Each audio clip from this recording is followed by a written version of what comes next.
ગુજરાતના રાજ્યપાલ આચાર્ય દેવવ્રત બોટાદ જિલ્લાની 2 દિવસીય મુલાકાતે ગઢડા તાલુકાના ટાટમ ગામે રાજ્યપાલ વૃક્ષારોપણ અને સફાઈ અભિયાનમાં ભાગ લઈ સ્વચ્છતા તથા પર્યાવરણ સંરક્ષણનો સંદેશ આપ્યો હતો। ટાટમ ગામની પ્રાથમિક શાળામાં રાજ્યપાલે વિદ્યાર્થીઓ સાથે યોગાસન કર્યું હતું અને સ્વસ્થ જીવન માટે યોગના મહત્વ વિશે માર્ગદર્શન પણ આપવામાં આવ્યું હતું।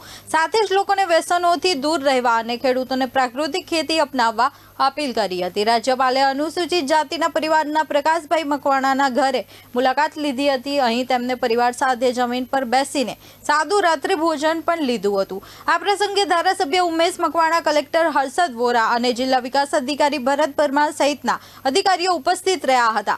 ત્યારબાદ રાજ્યપાલે ધારાસભ્ય ઉમેશ મકવાણા સાથે અલ્પેશભાઈ પટેલ કલથિયાના ખોડલ પ્રાકૃતિક મોડેલ ફાર્મની મુલાકાત પણ લીધી હતી, જ્યાં તેમને ખેડૂતો સાથે પ્રાકૃતિક ખેતી અંગે ચર્ચા કરી માર્ગદર્શન આપવામાં આવ્યું હતું। સમગ્ર મામલે કાર્યક્રમમાં અધિકારીઓ, પદાધિકારીઓ અને મોટી સંખ્યામાં ગ્રામજનો પણ ઉપસ્થિત રહ્યા હતા।